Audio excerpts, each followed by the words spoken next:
Okay. Here we go. I think we are just about ready. And here I am. Hello, everybody. Okay.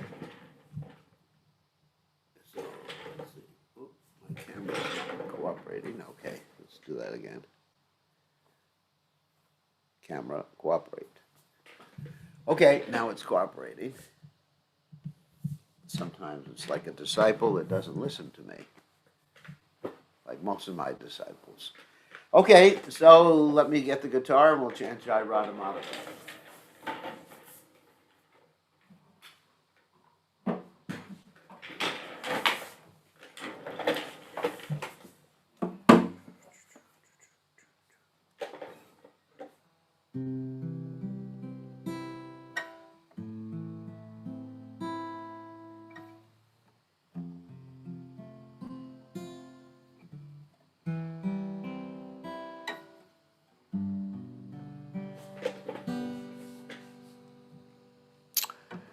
Jaya Radha Madhava, Jaya Kundavi Hari, Jaya Radha Madhava, Jaya Kundavi Hari,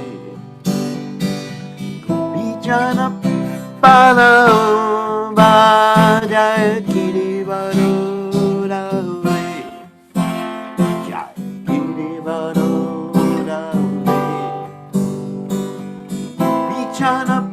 Balam Banyaya Girivarunari Girivarunari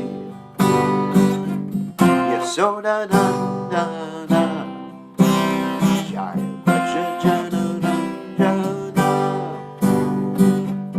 Yasoda Nandana Jaya Vajrajana Yamuna Tira Manachari Layo Kunjabi Ari Kunjabi Ari Yamuna Tira Manachari Layo Kunjabi Ari Jai Kunjabi Ari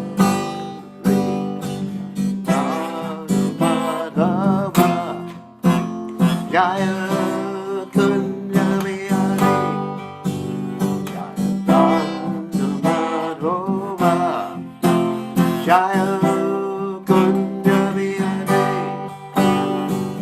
Gopi Jana Palapala, Jaya Girivaradari, Girivaradari,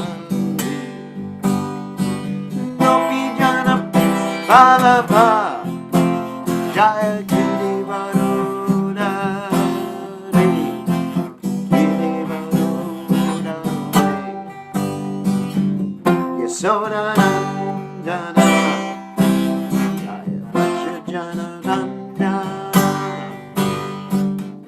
Yasoda Nandana, Jaya Vajrajana Nandana, Yamuna Tiravana Chari Kunjabi Adi Jaya Kunjabi Gauri Yamuna Tiravana Chari Jaya Kunjabi Adi Jaya Kunjabi Adi Jaya Randa Madhva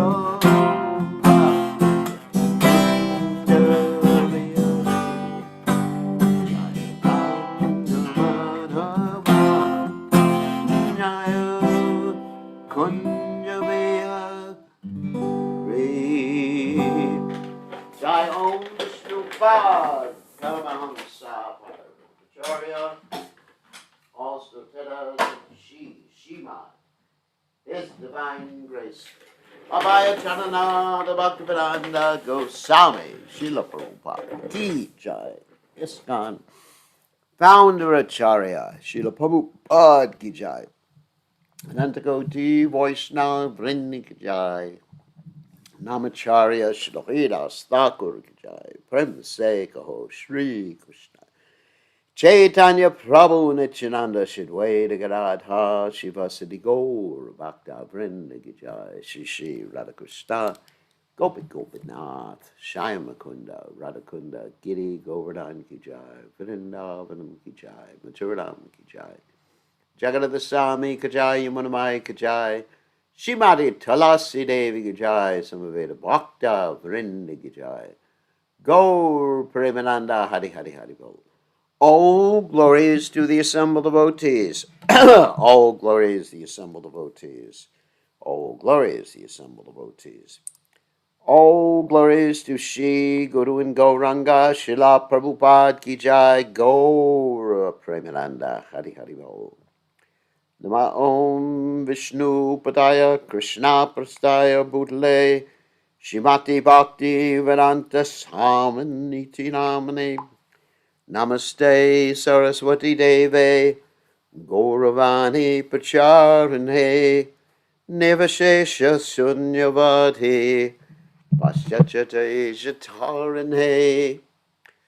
So, Omagana Timidanda Shah Gananjana Shalakya Chakshur Meditam Yena Tasmai Shigurve Namaha. I offer my respectful obeisances unto the lotus feet of my spiritual master, His Divine Grace A.C. Bhaktivedanta Swami Srila Prabhupada, who so kindly opened my eyes with the torchlight of knowledge while I was blinded in the darkness of ignorance. Okay, so Prabhupada ki jai. So continuing with our study of the Caitanya Charitamrta from the 7th chapter, Adi Lila, and this chapter is dealing with the Pancha Tattva, the 5 aspects of the Supreme Absolute Truth. Shri Krishna Chaitanya Prabhu Nityananda Shidwaita Gadadha Shivasadi Gaur Bhaktavrinda. So, we're going to continue. I've been asked by some people to do the reading myself. So I was thinking about this. You know, I like it when other people read, but some people have said it's clearer if I do the reading myself and I can comment. So I was thinking of some sort of win-win solution to allow more participation, because one of the reasons for using Zoom, which I'm getting pretty tired of right now, but one of the reasons for using Zoom is that Zoom is interactive. And so we haven't had that much interactivity on Zoom. So what I thought right now, several things. One thing is that instead of waiting till the end to do questions, that people can raise their hand. Yeah, Krishna Priya agreed with me. So, so people can raise their hand in the middle, which will probably disturb me like anything, in the middle to ask a question, or maybe not even, well, let's see, how else without disturbing me? I guess I raise their hand. What can I say? Raise their hand. Is there another way to alert me without doing that? Oh, let me try to think. Oh, yeah, raising their hand. Yeah, sure. Okay, that's easy. Because I can see raised hands. I will keep the participant window opened on the side. How about that? I think I can do that without blocking. We'll see. Anyway, so then you can raise your hand rather than send a message. How about that? Because that won't disturb me. If you have a question to ask in the middle of, you know, a good question, not like, Maharaj, what did you eat tonight? Or, you know, why are you so grumpy tonight? Or something like that. You know, some philosophical question based upon the text that we've been reading. That way we'll keep it more interactive rather than keeping all the questions at the end. Let's just try that tonight. And so I will see if we can keep, yeah, I think I should be able to do that. Keep the participant window open, and then I'll see a raised hand on the right. Let's try that. Okay, so now we'll go on to the Caitanya Charitamrita.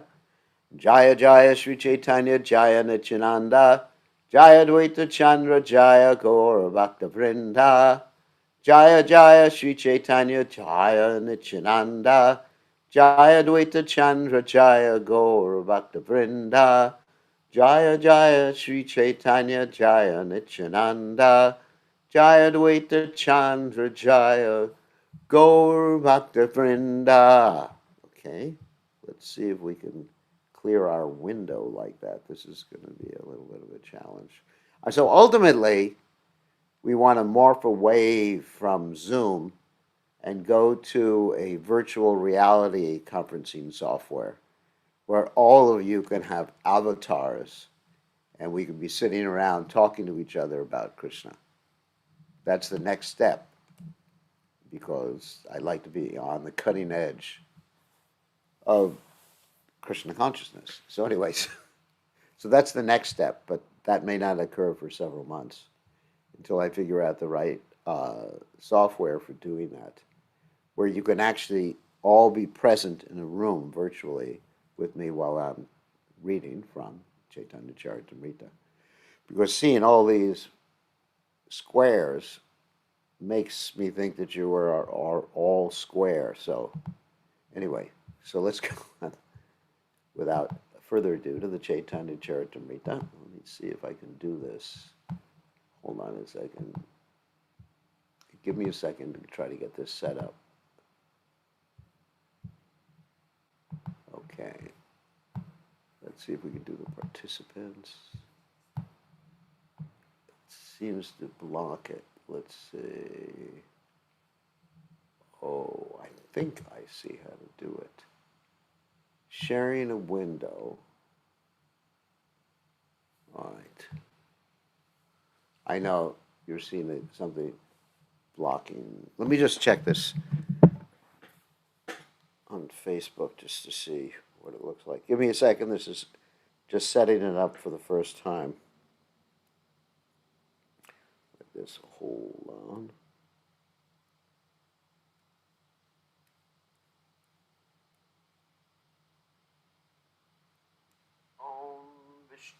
I know. Yeah, it's blocking.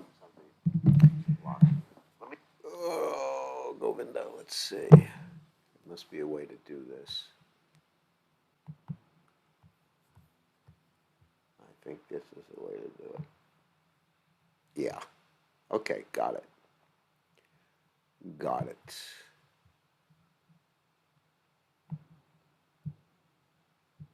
Okay. I think this will work like this. Yeah. Yeah, okay. So now I'll be able to see, if you raise your hands, I'll be able to see and then allow you to unmute. Yeah, this is going to work out quite well.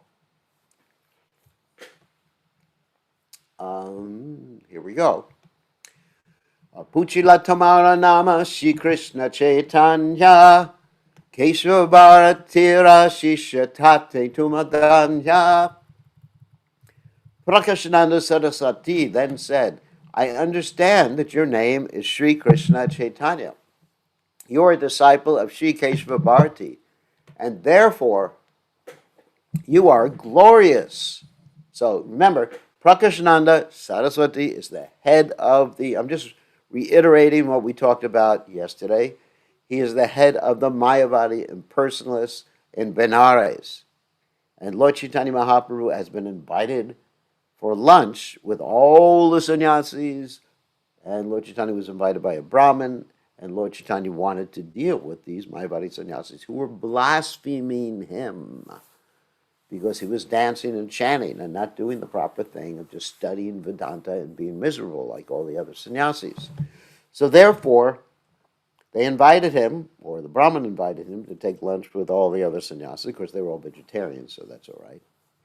And Lord Chaitanya sat down in the place in which they washed their feet. And they were shocked to see that. and Pankashananda Saraswati, and he also manifested a brilliance like 10,000 suns simultaneously. And Pankashananda Saraswati went and picked him up by the hand and brought him to a respectable sitting place. And that was Pankashananda Saraswati's first devotional service, in spite of being a Mayavadi rascal. Okay, that's the history. So Prakashananda Saraswati said, I understand that your name is... I read that. Next verse. Sampadayika sannyasi tumi raha e gurame ki karanayama sabara nakara darshane. You belong to our Shankara Sampradaya and live in our village, Varanasi. Why then do you not associate with us? Why is that you avoid even seeing us? And this is an explanation we gave yesterday. A Vaishnava in the second stage of advancement in spiritual knowledge can understand four principles, namely the Supreme Personality of Godhead, the devotees, the innocent, and the jealous. And he behaves differently with each. He tries to increase his love of Godhead, he makes friendship with devotees, and preaches Krishna consciousness among the innocent. But he avoids the jealous who are envious of the Krishna consciousness movement. Lord Chaitanya Mahaprabhu himself exemplified such behavior. This is why Prakasananda Saraswati inquired why he did not associate or even talk with them. Chaitanya Mahaprabhu confirmed this by example that a preacher of the Krishna consciousness movement generally should not waste his time talking with Mayavadi sannyasis, but that when there are arguments on the basis of Shastra, Vaishnava must come forward to talk and defeat them in philosophy. In other words, let me explain this. They always have arguments on the basis of Shastra, but if it's a public thing where these Mayavadis are influencing innocent people, then we, or Vaishnavas, come forward to defeat them, because we don't want innocent people to be misled. But if it's just them talking amongst each other, then, let them do what they're going to do, those rascals. According to Mayavadi sannyasis, only one who takes sannyas in the disciplic succession from Shankaracharya is a Vedic sannyasi. Sometimes it is challenged that the sannyasis who are preaching the Krishna conscious movement are not genuine because they do not belong to Brahmin families. For Mayavadis do not offer sannyas to one who does not belong to a Brahmin family by birth. Unfortunately, however, they do not know that at present everyone is born a Shudra. Kalo Shudra Sambhavaha. It is to be understood that there are no Brahmins in this age because those who claim to be Brahmins simply on the basis of birthright do not even have the Brahminical qualifications. However, even if one is born in a non-Brahmin family, if he has the Brahminical qualifications, he should be accepted as a Brahmin, as confirmed by Srila Narada Muni and the great saint Sridhar Swami. There's also stated in the Srimad Bhagavatam, both Narada and Sridhar Swami completely agree that one cannot be a Brahmin by birthright, but must possess the qualities of a Brahmin. Thus, in our Krishna consciousness movement, we never offer the sannyas order to a person whom we do not find to be qualified in terms of the prescribed Brahminical principles. Although it is a fact that unless one is a Brahmin, he cannot become a sannyasi, it is not a valid principle that an unqualified man who is born in a Brahmin family is a Brahmin, whereas a Brahminically qualified person born in a non-Brahmin family cannot be accepted. The Krishna consciousness movement strictly follows the injunctions of Srimad Bhagavatam, avoiding misleading heresy and manufactured conclusions. And of course, in the Bhagavad Gita, we find the verse, Chaturvarnam maya shristam guna karma vibhagasha. One is known to be, Brahman, Kshatriya, Vaishya, Shudra, according to his qualities and work. There's an interesting story in the Upanishads about one particular individual named Satyakama. Some of you might have heard this story before. He was born in a family that basically is probably lower than Shudra because he did not know who his father was. And you can understand that his mother was not the most chaste lady in the three worlds. So, anyway, he approaches his guru, Gautama Rishi, and he says, Guru Maharaj, can I become your disciple? And Guru Maharaj only wanted to initiate Brahmins. So he said to this young man, uh, who is your father? And he said, uh, I don't know. And the guru said, well, ask your mother. So he went to his mother and he said, Ma, who's dad? And his mother said, really? Could have been any one of a number of people. Don't really know. At that particular point, they did not have genetic testing. Nowadays, of course, you can figure out who your father is, who your grandfather is, what country your ancestors came from just by taking a little swab from your cheek and send it into a chemical laboratory, and they'll send you back your family tree. Exciting, isn't it? No, just the body. Just the body. I mean, who cares that your ancestors came from Kalamazoo? There is such a place as Kalamazoo. It's in the United States. So anyway, so who cares about these things? So anyway, so he went back to his Guru Maharaj, and the Guru Maharaj said, "Who is your father?" And he said to his Guru Maharaj, "It's not known because my mother doesn't know which man had a relationship with her and occur, and as a result, I was born." And Guru Maharaj said, "You are a Brahmin because you told the truth." That's the point. So Brahman is telling the truth. Samadavaktapakṣo cham shantir arjavameva cham yanaviganamastikam brahma karma svabhajam. How do you know someone's a Brahmin? They're equal poise, self-controlled, austere, uh, tolerant, religious, cultivating knowledge, practicing the knowledge that they cultivate. Anyway, these are some of the qualities by which you could know who is a Brahmin. And in the same way, there's qualities listed in the Gita about Kshatriya. So that's how you can tell who's Brahmin, Kshatriya, Vaishya, Shudra. And so, ultimately, everyone, before they take initiation or undergo samskara means reformatory practices, they're all Shudras, Kalo Shudras Sambhava. No matter what family you're born in, unless you're a Nitya Siddha devotee, which is highly unlikely, highly unlikely, then Kalo Shudra Sambhava. And the only way to rectify is that samskara bhavat dvijam. The only way you can become Brahminical is by the proper samskars. Dvija means twice born. Dvija is also a name for a bird, because a bird is twice born. A snake is twice born. Why? Not because they are Brahmins, but because they came out of an egg. Their mother laid an egg, and then later on, the egg hatched. So that's two births. So because you did not come out of an egg, I mean, maybe your mother had an egg in the womb, but that's not the same thing. Anyway, what's actually interesting, you can also call a kangaroo twice born. Because a kangaroo comes out of its mother's womb, but it's not ready to face the world. So it goes back in the mother's pouch, and not only a kangaroo, but all the marsupials. Marsupials that's a class of entities like kangaroos that have two births. So if you want to be Dvija, become a kangaroo. Anyway, next text. Sannyasi haya karanartana gayana bhavuka sabasange lanakara sankirtana. You are a sannyasi. Why then do you indulge in chanting and dancing, engaging in your Sankirtan movement in the company of the fanatics? This is a challenge by Prakasananda Saraswati to Sri Chaitanya Mahaprabhu.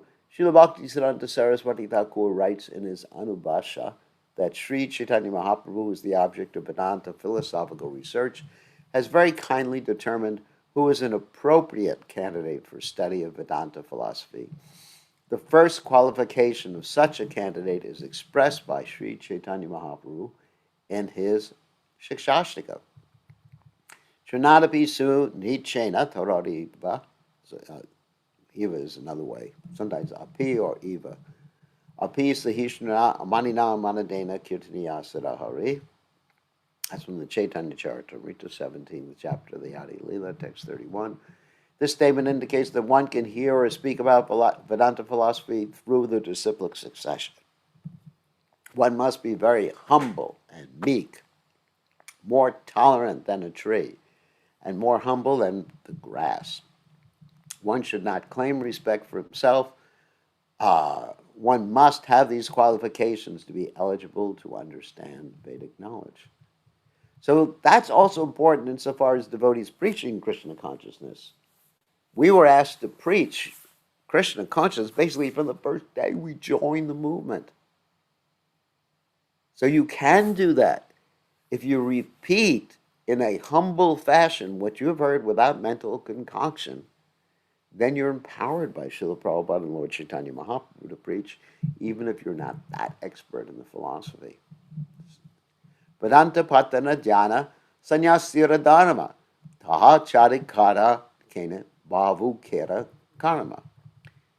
Meditation and study of Vedanta are the sole duties of a sannyasi. Why do you abandon these to dance with fanatics? Purport. As explained in regard to verse 41, Mayavadi sannyasis do not approve of chanting and dancing. They just sit there all day long feeling miserable. That's their duty. Talking about philosophy like armchair scholars. Prakasananda Saraswati, like Sarvabhauma Bhattacharya, misunderstood Sri Chaitanya Mahaprabhu to be a misled young sannyasi and therefore asked him why he indulged in the association of fanatics instead of executing the duty of a sannyasi. Prabhave Dekhiye Toma Sakshad Narayana Hinachara Karakine Ite Ki Karana. You look as brilliant as if you were Narayan himself. Will you kindly explain the reason that you have adopted the behavior of lower class people? So due to renunciation, Vedanta study, meditation, and the strict regulative principles of their daily routine, Mayavadi sannyasis are certainly in a position to execute pious activities. Thus, Prakashananda Saraswati, on account of his piety, could understand that Chaitanya Mahaprabhu was not an ordinary person, but the Supreme Personality of Godhead. Sakshad Narayana, that means directly God. Excuse me. Prakashananda considered him to be Narayan himself. Mayavadi sannyasis address one another as Narayan because they think they're all going to be Narayan or merge with Narayan in the next life. Prakashananda Saraswati appreciated that Chaitanya Mahaprabhu had already directly become Narayan, so he thought he had become Narayan. Crazy, no one becomes Narayan, and did not need to wait until his next life. One difference between the Vaishnava and Mayavadi philosophers is that Mayavadi philosophers think that after giving up their bodies, they're going to become Narayana by merging with his body. Whereas Vaishnava philosophers understand that after the body dies, they're going to have a transcendental spiritual body in which to associate with Narayana or Krishna. And as I said before, if any of you want to ask questions while we're going through this, you can raise your hands. And if you want to know how to raise your hands, it's usually, where is that? Now, it changes all the time. I'm sure there's a way. Yeah, like Rakesh just did. Yeah. Yeah, you can actually do that. Yeah, you can do that in the participants window, which you can keep on the right side. Anyway, you don't have to look at it, but you can do it in the participants window. Rakesh, you have a question? I will allow you to unmute. What is your question?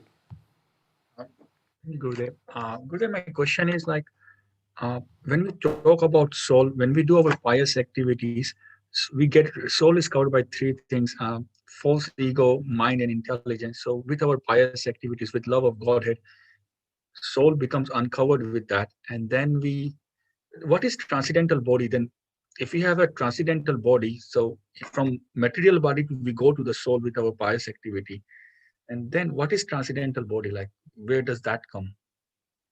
That's there already. The transcendental body is there. It's a body of Satchit Ananda.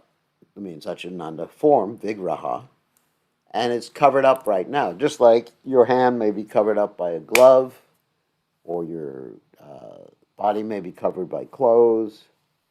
Uh, and in the same way, our transcendental body is there, but it's just covered by the subtle body and the gross body. So And soul is a transcendental body.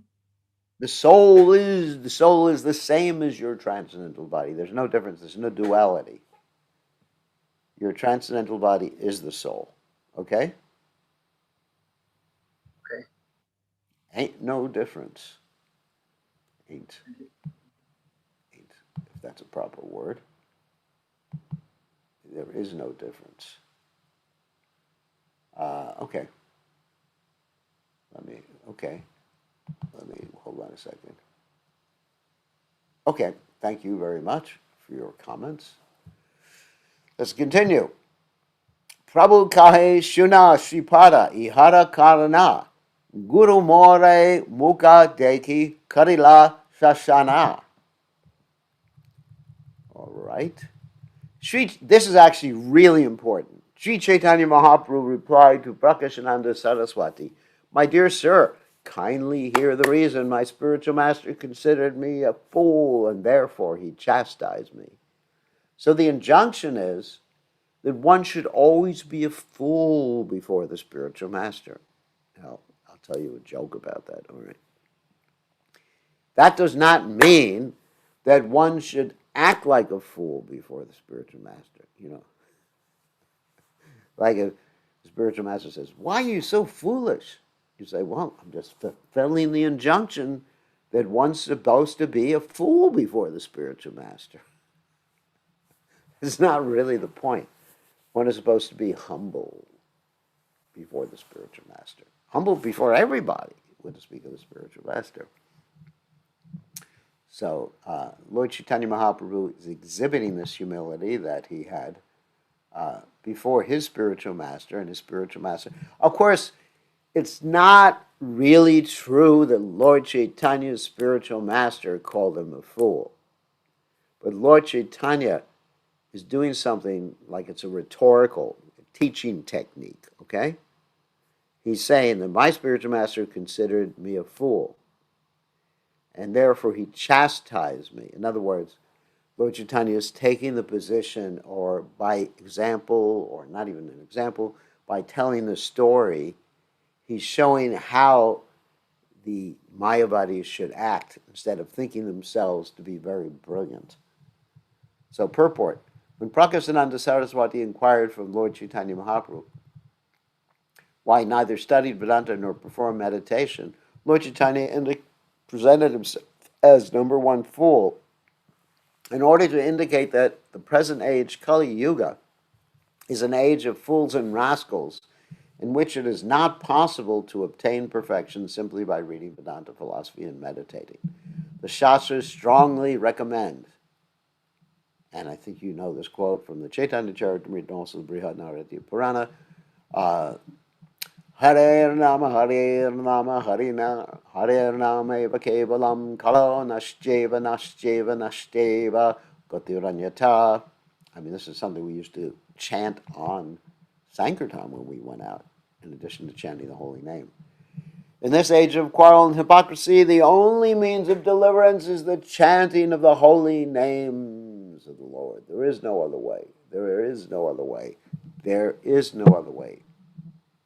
People in general in Kali Yuga are so fallen that it is not possible for them to obtain perfection simply by studying the Vedanta Sutra.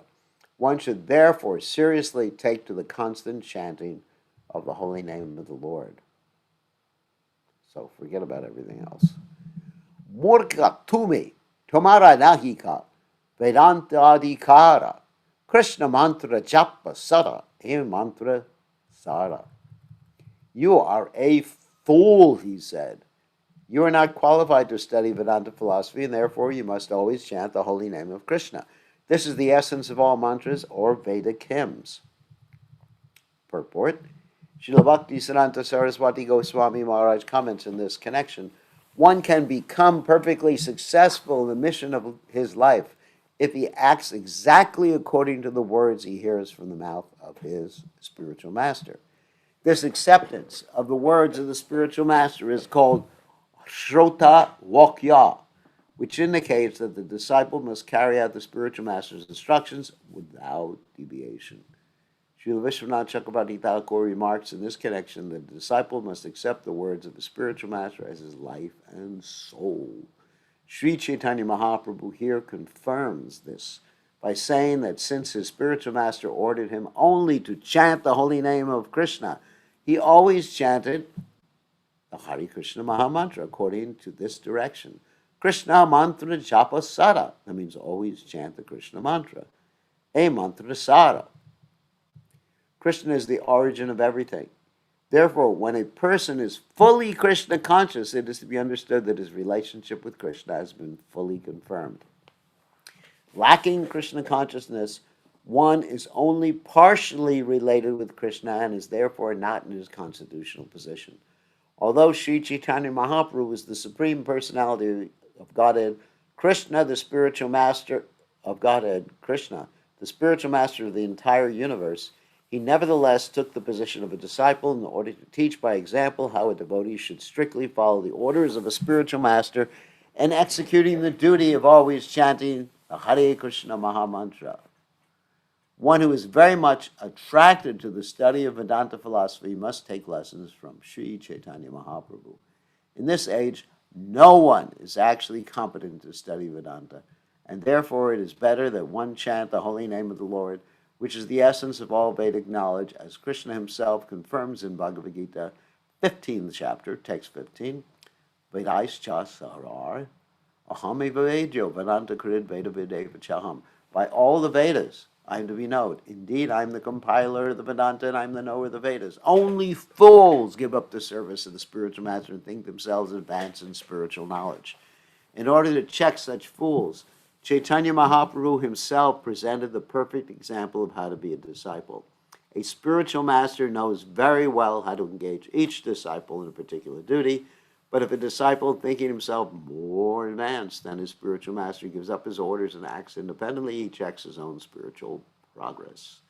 Every disciple must consider himself completely unaware of the science of Krishna and must always be ready to carry out the orders of the spiritual master to become competent in Krishna consciousness. A disciple should always remain a fool before his spiritual master. Doesn't mean he acts like a fool. Therefore, sometimes pseudo-spiritualists accept a spiritual master who is not even fit to become a disciple because they want to keep him under their control. This is useless for spiritual realization. We call that sometimes a pet spiritual master. Some people have a pet cat or dog, and some people have a pet spiritual master. One who imperfectly knows Krishna consciousness cannot know Vedanta philosophy. A showy display of Vedanta study without Krishna consciousness is a feature of the external energy, Maya, and as long as one is attracted by the inebrities of this ever-changing material energy, he deviates from devotion to the Supreme Personality of Godhead. Let me finish. I'll get your question, Divya Nitai Lila, as soon as I finish this purport. An actual follower of Vedanta philosophy is a great devotee of Lord Vishnu, who is the greatest of the great and the maintainer of the entire universe. Unless one surpasses the field of activities in service to the limited, one cannot reach the unlimited. Knowledge of the unlimited is actual Brahma Jnana, or knowledge of the Supreme. Those who are addicted to fruitive activities and speculative knowledge cannot understand the value of the holy name of Lord Krishna, which is always completely pure, eternally liberated, and full of spiritual bliss. One who has taken shelter of the holy name of the Lord, which is identical with the Lord, does not have to study Vedanta philosophy, for he has already completed such study. One who is unfit to chant the holy name of Krishna, but thinks that the holy name is different from Krishna and thus takes shelter of Vedanta study in order to understand and must be considered a number one fool, as confirmed by Chaitanya Mahaprabhu, by his personal behavior, and philosophical speculators who want to make Vedanta philosophy an academic career are also considered to be within the material energy. A person who always chants the holy name of the Lord, however, is already beyond the ocean of nescience, and thus even a person born in a low family who engages in chanting the holy name of the Lord is considered to be beyond the study of Vedanta philosophy. Let's take your question because I don't know how long this purport is. Okay, Divinatai Lily, so ask your question. Hare Krishna, Gurudev. So I was just wondering that before Mahaprabhu took sannyas, he has already defeated great scholars who came to Navadvip, like Keshav Yeah, Kashmiri, who yeah, was a great, renowned scholar.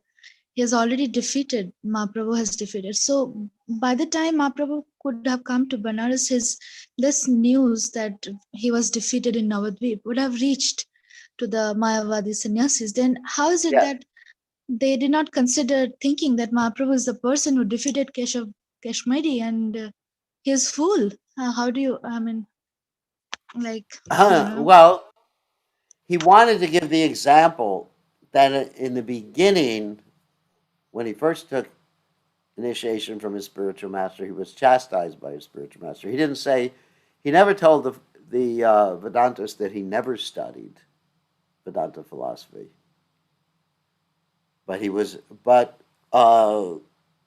yeah, they knew about it. Obviously, it was famous that he had defeated Keshava Kashmiri in a debate. But at the same time, he wanted to give the example of his connection with his spiritual master.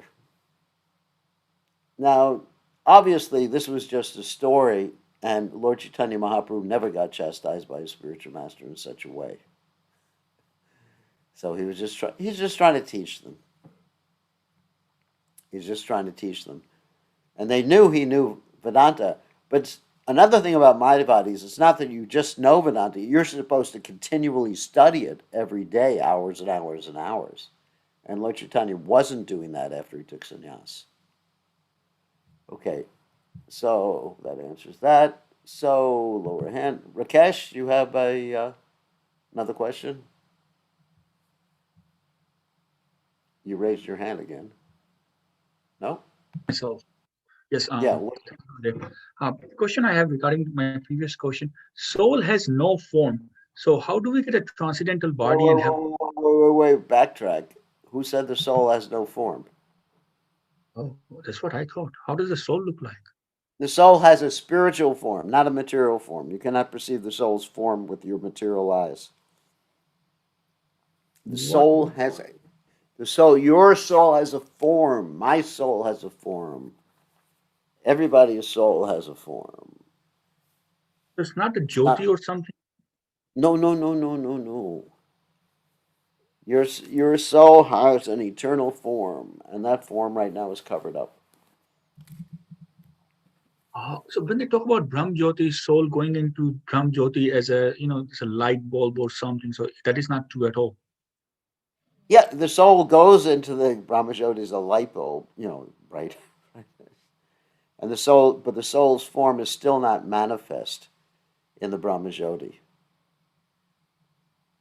So soul form manifests when you are even above that Brahm Jyoti Soul's level. Like you form have. the soul's form manifests when there is light of Krishna consciousness. Just like if it's dark, let's say, I'm sitting here, I got some lights on me. But if I turn off all the lights because it's nighttime, then my form is not manifest to people's eyes. It's unmanifest. But as soon as I turn on the light, this is just a metaphor. As soon as I turn on the light, then my form is manifest. So our light, the light is off, so to speak. We're not talking about the light of the Brahmajyoti. We're talking about the light of Krishna consciousness. Krishna Surya Sama, Maya Hoya Andakar. Krishna is like the sun. Maya is the absence of Krishna or darkness. Has no separate identity in and of itself. Darkness is the absence of light. So, yes, so we're in the darkness of ignorance, so we don't perceive our spiritual form. But the form is there. All right? Yes, Anyway. absolutely. Whoops. Okay, so let's continue. Srimad Bhagavatam states, Aho bata swapa chato gariyan. This is actually a wonderful verse. Yajiv hagre vartate namatu byam. Te pustapas te Jehovah Shashnaraya Ramanuja Nama Granantayate. If a person born in a family of dog eaters, and let me tell you something, dog eaters are considered more elevated than people who eat cows. Now, in America, it's going to be very hard for people to understand that because it's less sinful to eat a dog than to eat a cow. Eating a cow is the most sinful type of meat you can eat.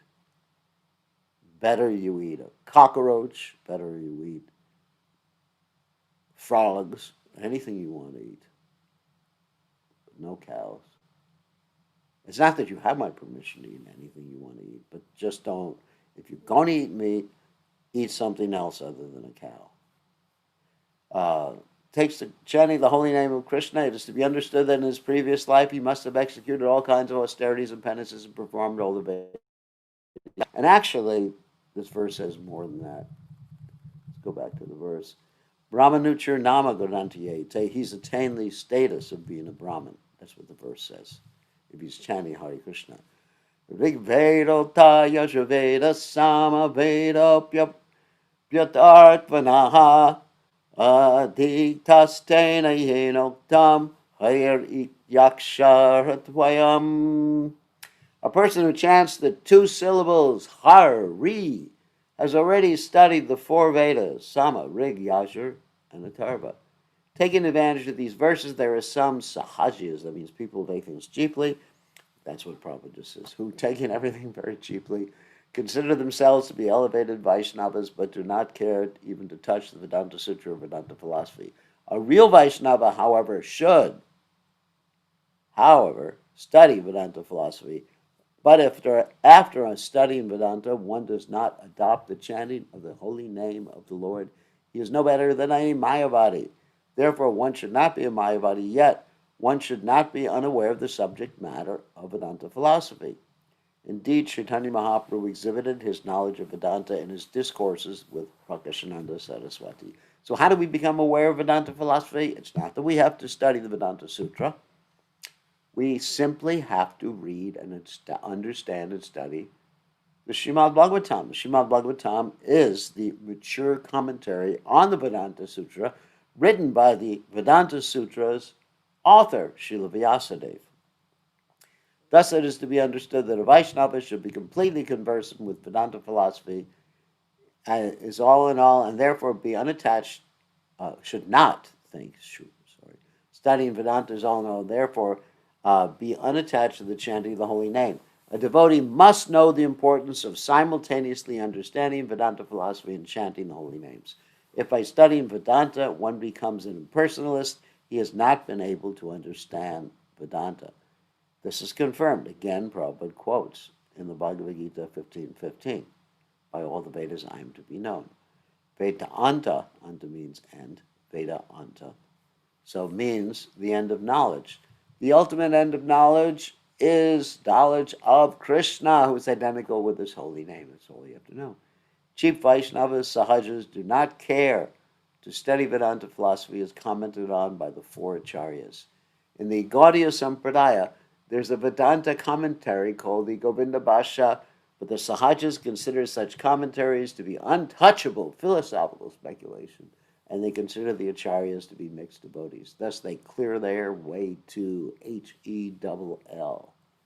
So yesterday we talked about the Govinda Bhashya with Baladev Vidyabhushana, who heard the Govinda Bhashya and wrote it down when it was dictated by Govinda, the deity. These are very important verses here, so if anyone has a question, just raise your little hand. So Krishna mantra haite habe samsara mochana, Krishna nama haite pave krishnara charana. Simply by chanting the holy name of Krishna, one can attain freedom from material existence. Raise your hand, don't send if you're going to do a chat.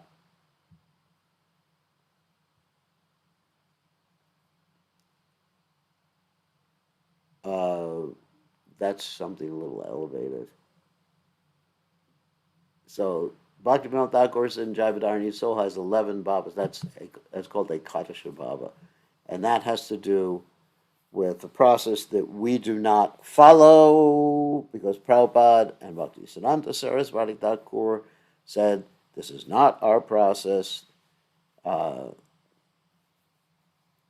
Yes, we do have these 11 aspects, but the process of giving people those 11 aspects by the spiritual master is not done after, including and after Bhaktisiddhanta Saraswati Thakur. Our method is that we preach Krishna consciousness, and when we preach Krishna consciousness and please the spiritual master, then deserve, then desire. This is a really important point. Really, really important point. Because people, they want to jump over the head of Bhaktisiddhanta Saraswati Thakur. Bhaktisiddhanta Saraswati Thakur did not utilize that process with any of his disciples who were quite advanced, including Prabhupada, who was very advanced. It's called Siddha Pranali. He did not utilize that process. Bhaktivinoda Thakur mentioned that process, and there were other aspects of bhakti that were done by previous acharyas too. I mean, there's a lot of things that were done by previous personalities in our sampradaya that we do not do because we're not qualified, or it's not that Prabhupada wanted us to do those things. I think it's a very important point that was just raised. You go to Radhakund. Prabhupada was very concerned when devotees went to Radhakund. He said, it'll spoil everything when people go to Radhakund and they associate with the Babajis. And the Babajis are against Srila Bhaktisiddhanta Saraswati Thakur for one reason. Amongst many other reasons, they did not give Siddha Pranali. And even Bhaktisiddhanta Saraswati Thakur's brother, even his brother criticized him for not doing that. His brother's name was Lila Prasad Thakur. And Prabhupada said that Bhaktisiddhanta Saraswati Thakur and his brother had a transcendental disagreement. So we should not criticize his brother, which I'm not going to do. I'm just going to mention that there was that disagreement. So we are wholly dependent upon realizing our spiritual identity on the mercy of His divine grace, Srila Prabhupada, of course, Bhaktisiddhanta Saraswati Thakur, and our whole disciplic succession. And when it's time to realize the 11 aspects, or bhavas, Ekadasha bhava as it's called. Ekadasha, just like you have a Kadashi, which means the 11th day of the moon, full moon, 11th day after the full moon, 11th day after the new moon. If you don't know what that is, well, you're in the wrong class. Anyway, so Ekadashi or Kadasha means 11. So it means 11 aspects of the personality, like what do you look like, what clothes do you wear, etc., like that. That is not one of our processes. And you don't find Prabhupada talking about it. Bhaktivinoda Thakur talked about it. It's a bona fide process, but we follow the processes given by our previous acharyas. We don't invent or accept or jump over the heads of our previous acharyas. That's really important. So I just want to make that point.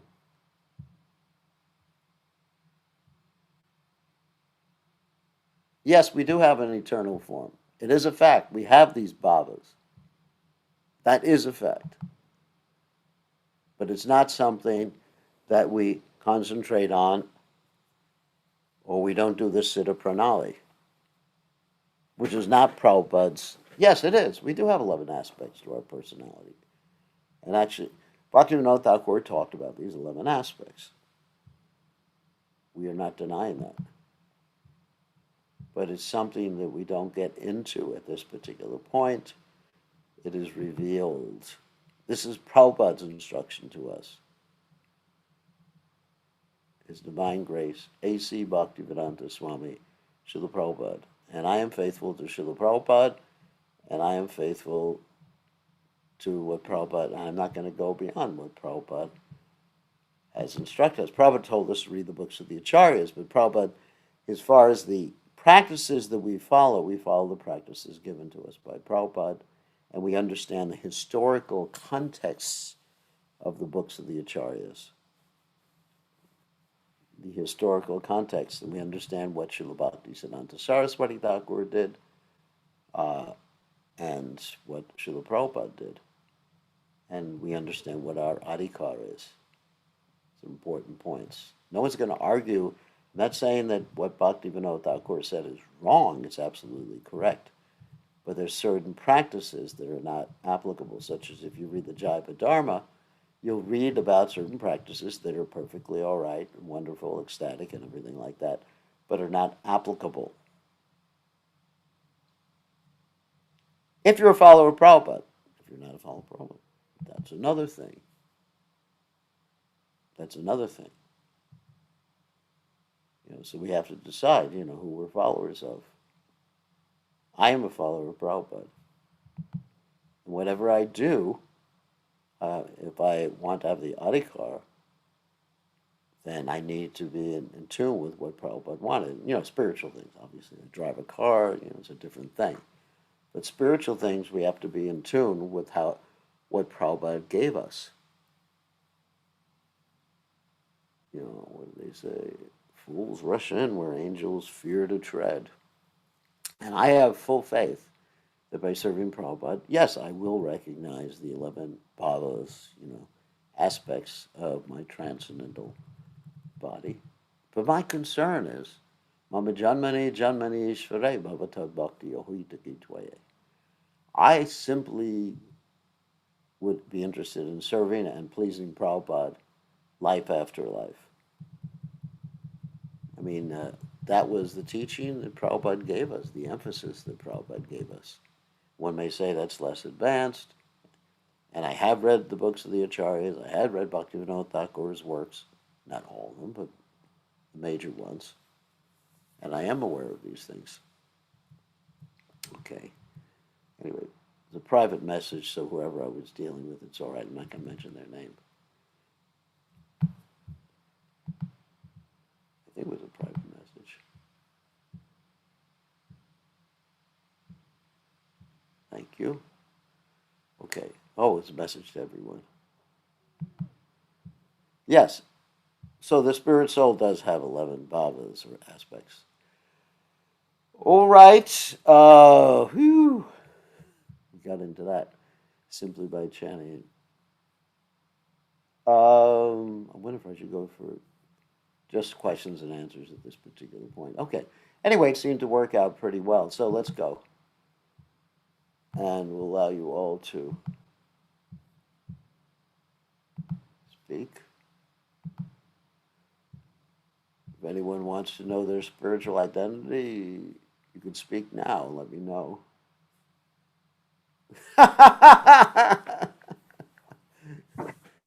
Yes, Guru Maharaj. All right, your spiritual identity is a servant of Krishna. Anybody else want to know? Servant of Krishna. My servant identity, as eternal identity, is just have to remain obedient to me for the rest of eternity. Thank you, Gurudev. That's a very nice blessing. The only other alternative is to be obedient to his mother-in-law. Okay, so anyway, Question? all right. Gopal Cohn is just joking. All right. So yeah, let's have a question here. Mother T. Actually, it's like Mr. T. Uh-huh. Someone just said to me the other day they were very happy that Mr. T is no longer president. Said you are Mother T.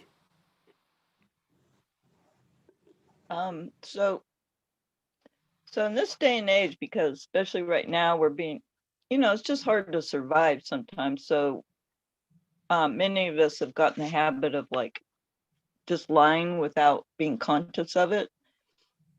So how do we break out of that reflex? Lying just- without, lying without being, I mean, sometimes to survive, like if you're a businessman, Uh-huh.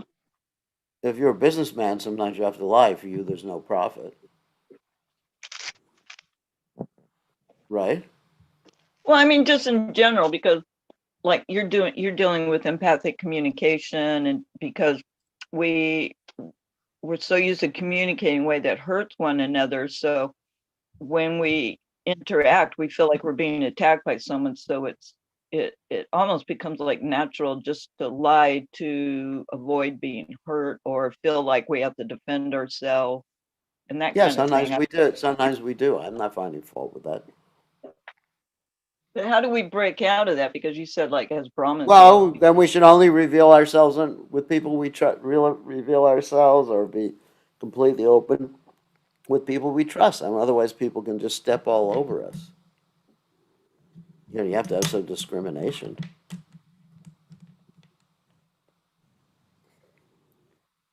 Actually, one thing Prabhupada said was really funny. This is not exactly a lie. He said, like a successful household life means the man has to act like he's very attached to his wife, but be detached. Yeah.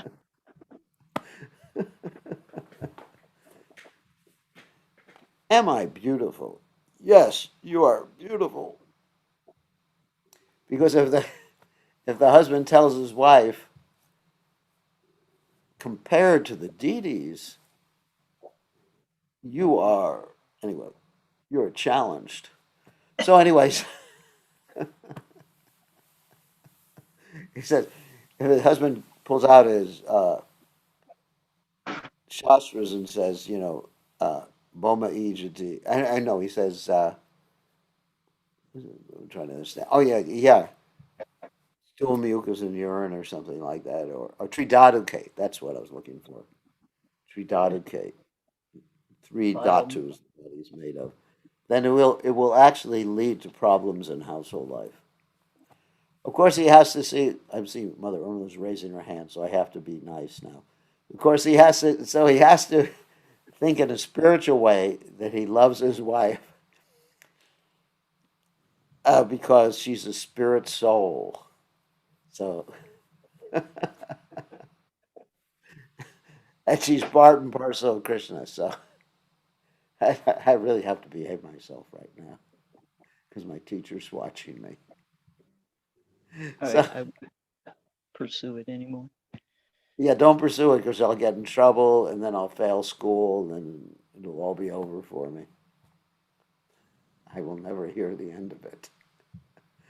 So, actually, sometimes in ordinary dealings, we have to just like not be completely open just to protect ourselves.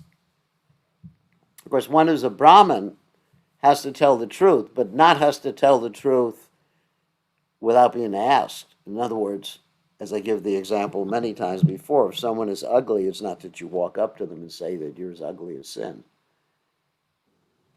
You have to, and if someone asks, "Am I ugly?" You don't say, "Yes, yes, ma'am, you are." you have to, you have to say something like, "You're interesting." I know I'm trying to avoid. I guess the point is how can we be? Is it possible to become more aware if we're altering the truth? And Well, we don't want to alter the Krishna conscious truth. That's not the point. But sometimes to protect ourselves, if someone's coming to attack you, and someone says, "I'm a Hare Krishna devotee," I mean, if someone says, "I'm killing all the Hare Krishna devotees," are you a Hare Krishna devotee? Nope. I'm not going to just like sacrifice my life and say, "I'm a Hare Krishna devotee, shoot me." There's Okay. like Bhakti Mars, he was preaching in Russia or previous Soviet Union, and he was hiding the fact that he was a Hare Krishna devotee. So he could carry out Prabhupada's mission. There's a higher principle. Okay, I guess I will have to call on Mataji, Mother Irmela. She has her hand raised. Okay. No, that was just you were asking who wants to know their spiritual identity, so I raised my hand. Oh, okay. I was getting scared. Okay. So, yeah, our, your spiritual identity is a servant of Radharani.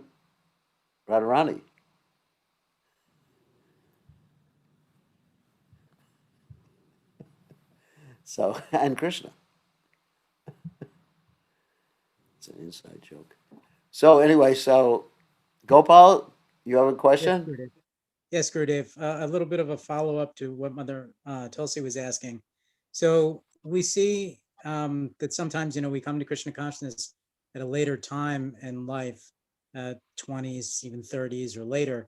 And throughout our whole lives, we've always had to protect ourselves by not revealing the truth because, the world is getting very Yeah. the conflict is, especially we've seen in the last 4 years, a turbocharge of this principle where there's so much, as soon as one opens one's mouth, Divisiveness, a lot of divisiveness. Yeah. So, what's the question? and even cancel culture, like your whole life can be over just by saying the wrong thing. That's So right. when one is in such fight or flight mode for their entire formative years, how do they find the strength or the capacity at all to trust, even those who are trustworthy, like real advanced Vaishnavas?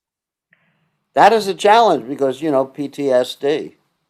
Yes. You've once burned, twice wary, as they say.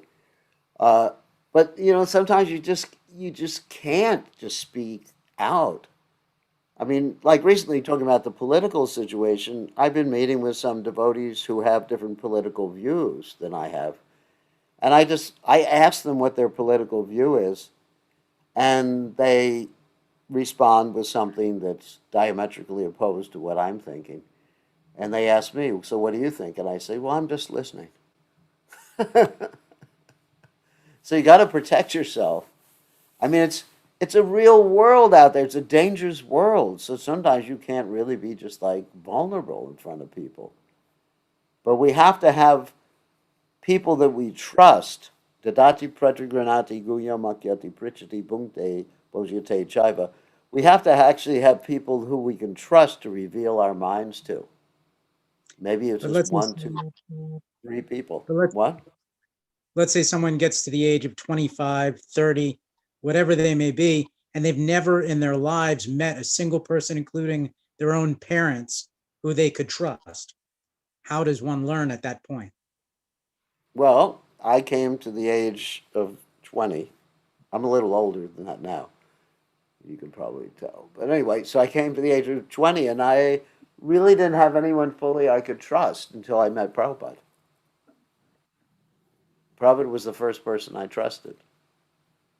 I could really open my heart and trust. And, I have other devotees who I trust, but I have to be very guarded. So after 20 years of never knowing anyone who you could trust, how were you able to determine that you could trust Prabhupada? Um, a little birdie told me. That was my realization. I'm sorry. It's just a realization that I could trust Prabhupada. Because he was someone who really cared for me, was no ulterior purpose. Everyone I ran into before had an ulterior purpose, personal purpose to fulfill. Someone who was simply interested in my benefit, engaging me in Krishna's consciousness for my benefit and for helping others too. So, Prabhupada was like that. So I trusted Prabhupada 100%, and he wasn't going to cheat me. It's very hard to find people you can trust 100%. 100% reveal your mind. It's a fact. In this world, it's very, very hard. So I was fortunate to have Prabhupada. And, I have friends in Krishna consciousness who I can trust now, but they're devotees. What do they say? Trust but verify. Or there's a funny saying in America. You know, in America, how it says on the, it used to say, I don't know if it still says, on the dollar bill, "In God we trust." I haven't read a dollar bill in a long time because I use credit cards. Anyway, so "In God we trust," and so we have a saying, "In God we trust." Everybody else pays cash.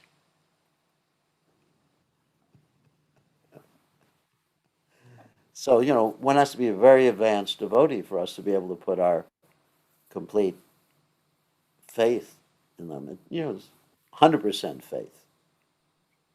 But if we ourselves are not advanced, how can we tell? How can we tell? Krishna will help you.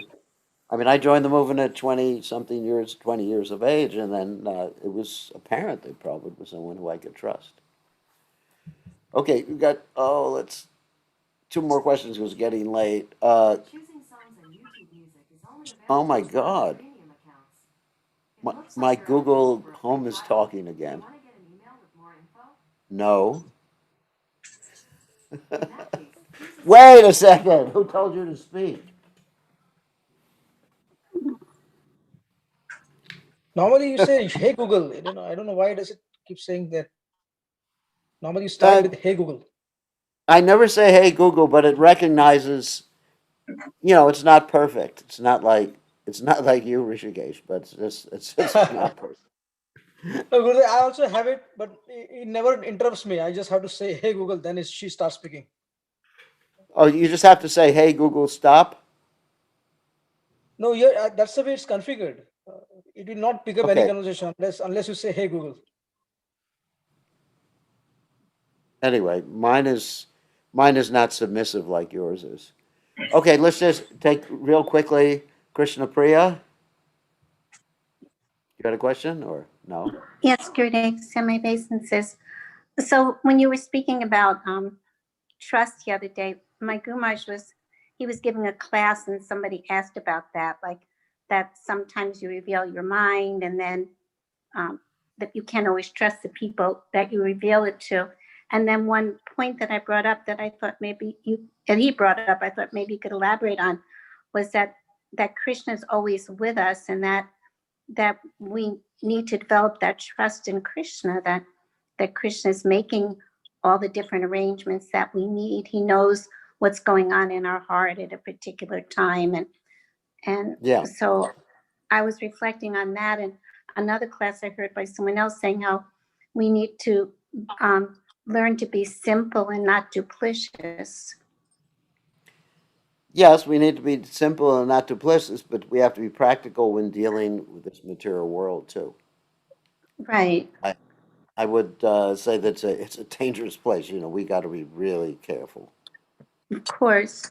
But I mean, in our spiritual life, don't Yeah, in we our need to spiritual life, develop? we should be very simple and not duplicitous. But when we're out there in this world, you know, it is a dangerous place out there. Well, yeah, you get your head cut off easily. Yeah, especially if you're in the wrong political party. So, Yeah. yeah, so we trust in Krishna. Like I said, in God we trust. Everyone else pays cash.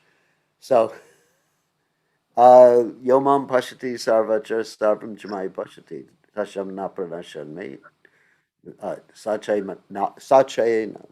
Pranashati. One should see Krishna everywhere, sees everything in Krishna, and he's never lost to Krishna.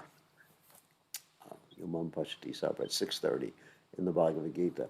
So, yeah, we trust Krishna, but we should be careful when revealing our minds. Revealing our minds in confidence should only be with a trusting relationship. Okay, we're just getting short in time. I just had one more question in relation to Yeah, that. So at this point in our life, it seems to me that we have to work on ourselves becoming trustworthy, that we have to be the people that we want other people to be. yeah, yeah. We have to be trustworthy, completely trustworthy, and this way people will trust us, and we can guide them in Krishna consciousness. To be guru means you have to be completely trustworthy and predictable. Yeah, predictable. Trustworthy is not just like a question of keeping So true. confidence or like that, but predictable. It's not that You should be able to control your senses. It shouldn't be like one day you're in a bad mood, the next day you're in a good mood. That's part of Vacho Vegam, Manasakrota Vegam, Jiva Vegam, and Mudra Pashta Vegam. So regardless of the physical or psychophysical situation that you're in, one has to be, Samadarsha is stable. Samadhamma, self-controlled, stable, predictable. It's not that, sometimes you walk up to someone and they will bite your head off. And other times they'll be the kindest person you've ever met in your life. You walk up to them, can I talk to you? They're like that alligator that I was, that almost got bitten by when I was canoeing the other day. There's some people like that, alligator people. Okay, anyway, so we have to end now. Just be careful. I mean, this is a material world. It's actually getting more and more dangerous. More and more dangerous. So, tell the truth, yeah, but be careful. Sometimes to protect yourself or protect others, then there's a little,